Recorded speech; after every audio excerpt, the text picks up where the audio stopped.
Hey, are you okay? Ambulance. I helped a woman who collapsed on her way home from work. She had been walking unsteadily in front of me for a while, and I thought she looked like she might be in danger. I'm glad I was able to help before she fell to the ground. She said, "Thank you so much. I'd like to properly thank you another day," and left her business card. Later, she invited me to dinner as a thank you, and we chatted for a while. Sometimes, she would look at me wistfully and then look away, making my heart race. Maybe it's because she's around my parents' age or because of her kind and dignified manner, but I felt a bit nostalgic. Thank you again for helping me the other day. This might be sudden, but do you have a girlfriend? If you don't mind, I'd like to introduce you to someone suitable. I was a bit surprised by her sudden offer, but seeing her hopeful gaze, I agreed. Well, I guess I could just meet her. She brightened up and said, "Then, let's meet here again next week," and resumed our meal. Just as she said, the match she proposed was almost too good for me, and I hit it off with the person, feeling truly glad I came. However, this match ended up turning my life upside down. My name is John, and I'm just an ordinary sales representative. Since graduating and starting my job, I've been leading a busy life. I work at a pharmaceutical company, and the development department is always researching new drugs, so there's a lot to learn. As a sales representative for a pharmaceutical company, I'm known as an MR. Since we handle drugs that can also be harmful, I always update my product knowledge and aim to sell correctly. Thinking this way, studying during breaks and after work is essential. I joined a pharmaceutical company because I wanted to help save people's lives. Therefore, I hated doing a half-hearted job and studied thoroughly, researching anything I didn't know right away. I vowed never to sell with incomplete knowledge. Thanks to this, my performance has been great, and I've earned the trust of many doctors who say, "John is sincere and reliable." Being praised like this, I try to stay grounded, reminding myself not to slack off now. The reason I aimed to become an MR was because of my father. I was raised by my father in a single-parent household. He worked and did all the housework perfectly, and I want to be a father like him if I ever get married. However, my father had a chronic illness. It was a mild condition controlled by daily medication, but he always took his medicine secretly, not letting me notice, and loved me dearly. Seeing him like that made me want to work in healthcare. But being from a single-parent household, I didn't have the funds to attend a prestigious medical or pharmaceutical school. Nor was I smart enough to aim for a private university's medical or pharmaceutical department. So, I aimed for the science department at a private university, joined a pharmaceutical-related seminar, and set my sights on a pharmaceutical company. Even if I couldn't be in research, I wanted to deliver ever-evolving medicines to those in need as a sales representative. If possible, I hoped to relay feedback from users to the research department, contributing to the development of more effective and easier-to-take medications. My boss in the sales department is very strict. "John, are you ready for the sales visit?" She is Sarah, a woman who recently transferred from the research department and taught me everything about drugs. "Oh, you're in the sales department, but you study diligently." This was our first conversation on her first day after transferring. I still remember it. And the conversation continued. "John, keep up that studying. It will be your weapon.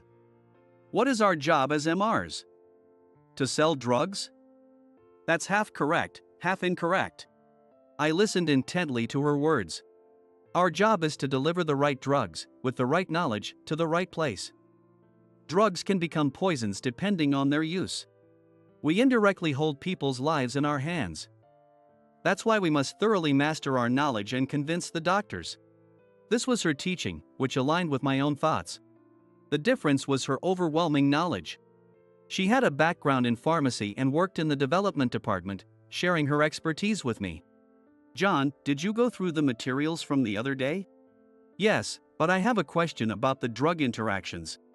During our commute in Sarah's car, we reviewed materials and held oral study sessions. This time was very precious and appreciated. Throughout the company, Sarah was known to be quite strict.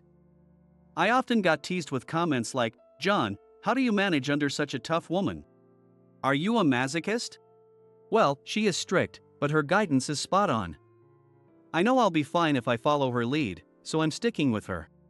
She may be tough, and people even call her team the military, But she never says anything unreasonable, always listens until the end, and never abandons her guidance. Although I've never seen her smile, she properly evaluates effort and sets higher goals. There's no doubt that I am where I am today because of Sarah. One day, I was walking home, completely exhausted. I had many hospital visits that day, moving from place to place. By the time I was heading home, it was already past midnight. Studying after getting home today seems impossible. With that in mind, I concentrated more than usual on my materials during the commute and ended up missing my stop. I decided to walk the extra station home, thinking it might be a nice change. The unfamiliar path felt refreshing. I didn't know this street existed. Maybe I'll leave home early, have breakfast at that cafe, and study there, I thought, walking home while daydreaming. Suddenly, I saw a woman walking unsteadily in front of me, looking like she might collapse any second. I thought she looked in danger, but I hesitated to approach her, thinking it might scare her. However, her unsteady steps suddenly halted, and she disappeared from view. Oh no! I threw my bag aside and rushed to her, catching her as she fell. Hey, are you okay? Ambulance! I lightly tapped her shoulder, but she seemed unconscious. I laid her down at the side of the road, using my jacket as a pillow. I took out my phone from the bag I had thrown aside and called an ambulance. Soon, the ambulance arrived, and as I was interacting with the paramedics, the woman suddenly sat up. "Where am I?" she asked, looking around. "Oh, you're awake. You collapsed while walking, so I called an ambulance. You seemed unconscious." "How long was I unconscious?" I briefly explained what had happened. "I see. Thank you so much. The paramedics are here now, so I'll be fine. I'd like to thank you properly, but I don't have anything with me right now. Could I have your business card?" "Oh, no, please don't worry about it. It was nothing." Helping someone is just natural, so her gratitude felt a bit embarrassing. I was about to leave quickly, thinking it was enough that she was okay. "Please, let me thank you," she insisted. "If you insist." "Please don't worry about it," I said, handing her my business card before leaving. Even though I felt I hadn't done much, I thought about how dangerous it could have been for her to collapse alone at night and felt a bit better about myself. That night, I slept very soundly, feeling a sense of accomplishment. "John, can I talk to you for a minute?" The next morning, as I arrived at work, Mr. Smith called me into his office with a serious expression. I wondered if I had done something wrong. Pondering over this, I headed to his office. "John, you've done something incredible." As soon as I entered, Mr. Smith spoke without looking at me.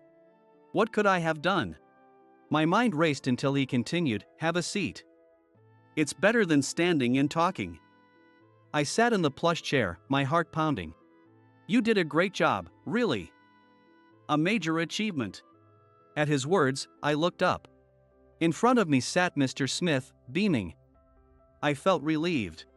"You helped a woman on your way home yesterday, right?" "That woman is Dr. Thompson, the director of Central Hospital." Mr. Smith, clearly excited about the prospect of securing a major contract, continued. "We received a call from her this morning. She said she was rescued by you and is willing to reconsider the new drug proposal we previously pitched. Apparently, the woman I helped was a significant figure. She is renowned in the medical field, consulted by major figures both domestically and internationally. This new drug pitch is a big one. I want you to handle it. It's a major opportunity, so you can take Sarah with you if necessary. Thanks to you, the company's future looks bright. Even if it's not an immediate contract, build a good relationship." Mr. Smith seemed very pleased. Back in my department, I reported this to Sarah. "I see. You can handle this contract alone, John." "You'll be fine," she said before leaving. So far, for such major contracts, even if I was the lead, she would always accompany me. Could this mean I've finally been acknowledged? Pondering this, I started my work for the day. "Thank you so much for the other day. Are you free next Friday? I'd like to take you out for a meal as a thank you. There's something I'd like to discuss." That same day, I received a call from the female doctor I had helped the previous night. She's really conscientious. Honestly, being thanked so formally felt a bit embarrassing, and I wasn't too enthusiastic, but after Mr. Smith's comments this morning, I couldn't refuse. So, I agreed to meet her for dinner on Friday, hoping to also secure a business opportunity. Great. I'll pick you up on Friday then, she said and hung up the phone. For the dinner, I thought my usual suit wouldn't be appropriate, so I prepared some casual formal clothes. John, got a date tonight? I was teased, but it was better than embarrassing my host. As I left the office, there was a luxury car waiting in front of me. I'd been waiting for you, let's go. Are you okay with seafood? I was thinking of taking you to my favorite French restaurant. She smiled warmly, dressed in what looked like very expensive clothes. I didn't properly introduce myself the other day. Thank you again for your help. My name is Emily Thompson. She handed me her business card as she thanked me again. The card read Emily Thompson, Director of Central Hospital, just as Mr. Smith had mentioned. I got into the car, guided by her, feeling nervous sitting in the back seat with a driver up front. We arrived at an incredibly luxurious French restaurant, and dish after dish was served. Honestly, I was too nervous to fully enjoy the food, but seeing her smile at me from across the table, occasionally looking wistful, made my heart race. Trying to avoid any awkwardness or mistakes, I chatted with her. By the end of the course, I was finally relaxed enough to enjoy the flavors. John, do you have a girlfriend? Dr. Thompson suddenly asked, looking directly at me. No, I don't. Oh, sorry to ask so abruptly. So, you don't have a girlfriend, she said, touching her chin thoughtfully. If you don't mind, I'd like to introduce you to one of my protégés. It should be a good match, even if it doesn't lead to a relationship. Seeing her earnest gaze, I nodded impulsively. On the appointed day, I returned to the same French restaurant. I thought, she must really like this place. I was also excited to try the dishes I had been too nervous to enjoy before. When I mentioned Dr. Thompson's name, I was led to a private room in the back. Oh, I've been expecting you. You're John, right? The gentle voice came from a lovely woman who smiled at me. Nice to meet you. Dr. Thompson set this up for us. I'm Grace. It's a pleasure to meet you. Her graceful gesture of tucking her long hair behind her ear made my heart skip a beat. Nice to meet you, I'm John. Thank you for meeting with me. Despite being our first meeting, the dinner went smoothly. I work under Dr. Thompson as a doctor. As I heard, you're sincere and impressive, she said, smiling softly, making me feel flustered. No, I'm just an ordinary sales representative. It's an honor to meet someone as wonderful as you. I was a bit apprehensive about the introduction, but I'm glad I came. I blurted out a response and immediately hung my head, wondering if I seemed too self-deprecating. She laughed softly, covering her mouth. That's perfectly fine. I've heard about your dedicated work. There's no shame in your profession. Next time, why don't you come and sell your medications to our hospital? I nodded eagerly. Dinner with her was genuinely enjoyable, and I wished the time could last forever. Dr. Thompson has a son she's estranged from. Since you helped her, she's been talking about you and her family more often, Grace said, smiling, but her words gave me pause. She should visit him, I murmured. Grace gave me a troubled look. Yes, I think so too. If they can meet, they should. But Dr. Thompson isn't the type to give up without a reason. So there must be something going on. Oh, I'm sorry. I didn't mean to speak ill of someone you respect so much, Grace. Don't worry about it. Anyone would think the same if they didn't know the full story. After that, we continued chatting about various things and ended up agreeing to meet again. Before I knew it, I had fallen for Grace, not just for her charming looks but also for her bright and kind personality. After several dates, we arranged to meet again. But this time, it wasn't Grace waiting for me at the meeting spot, it was Dr. Thompson. Ha! Dr. Thompson, what brings you here? Looking apologetic, she said, I'm sorry, but I really needed to talk to you. Grace agreed to give me some of her time. She'll be here in about 30 minutes, so could we talk for a bit? She then led me into a nearby cafe. After our iced coffees arrived, Dr. Thompson began to speak. My old surname was Taylor. I reverted to my maiden name, Thompson, after the divorce. Do you know how Michael Taylor is doing? She looked at me with a slightly sad expression. Michael Taylor. Could it be that the estranged son Grace mentioned is? Dr. Thompson nodded slightly, leaving me bewildered. Why didn't you come to see us all this time? Why did you leave my father? I had so many questions. Let me explain in order. It was my fault. I neglected you all because I was too absorbed in my work. I heard you chose to work for a pharmaceutical company after seeing Michael's chronic illness up close. It's a noble dream to save lives. But family comes first. Cherish them. She took a sip of her coffee. I worked hard to save others, but in doing so, I neglected my family. Michael couldn't bear it anymore and handed me divorce petition, saying, "How can a mother who doesn't even care about her own child's growth save anyone?" That was a wake-up call for me. I realized that while I had saved many lives, I had missed what was most important. She stirred her straw, looking very sad. Maybe the wistful look she had during our first meal together was because she was remembering the divorce.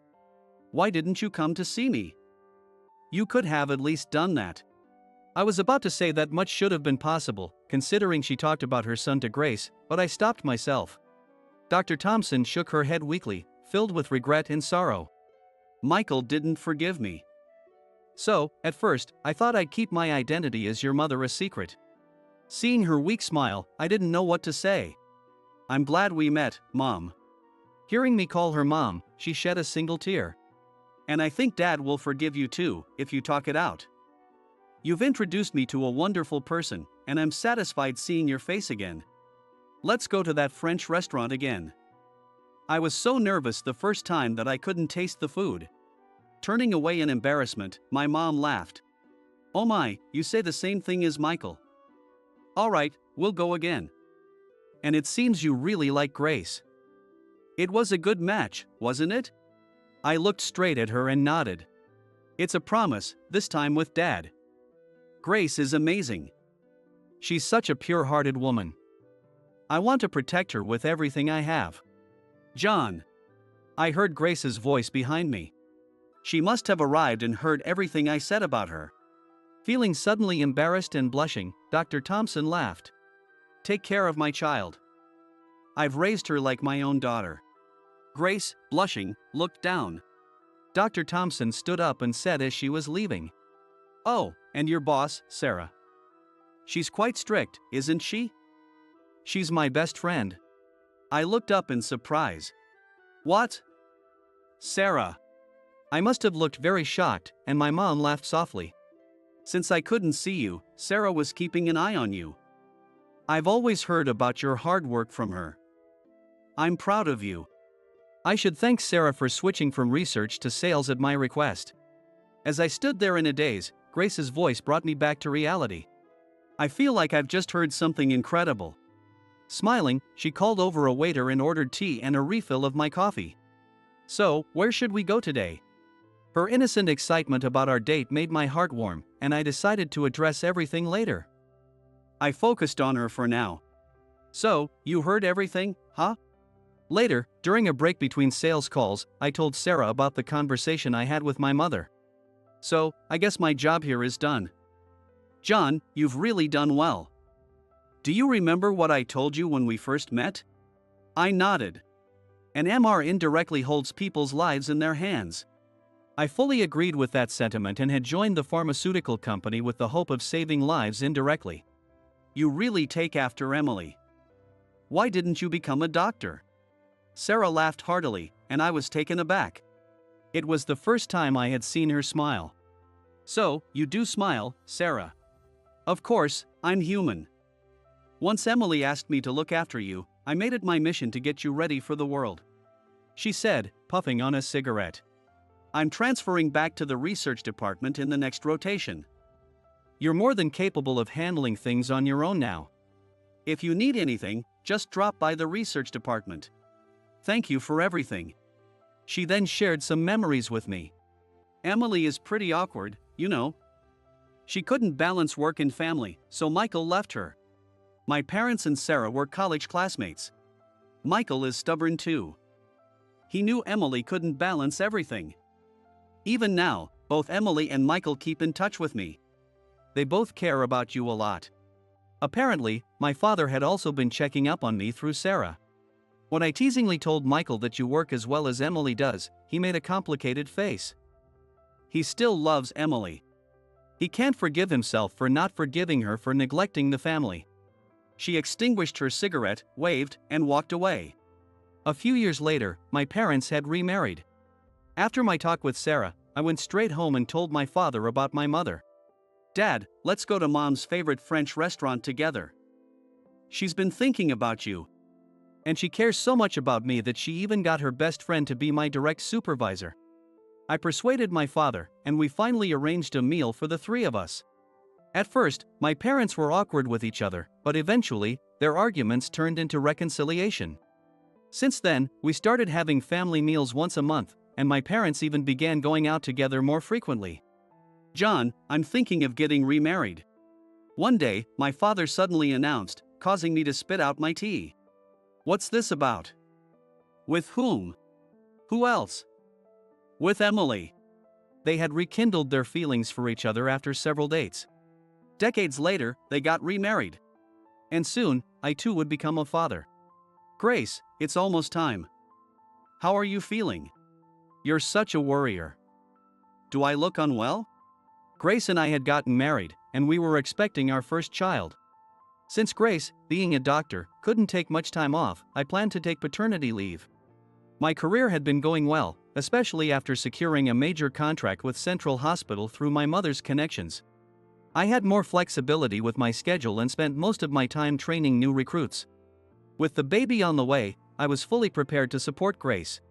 While I was at my parents' house learning about parenting from my father, he told me about their remarriage.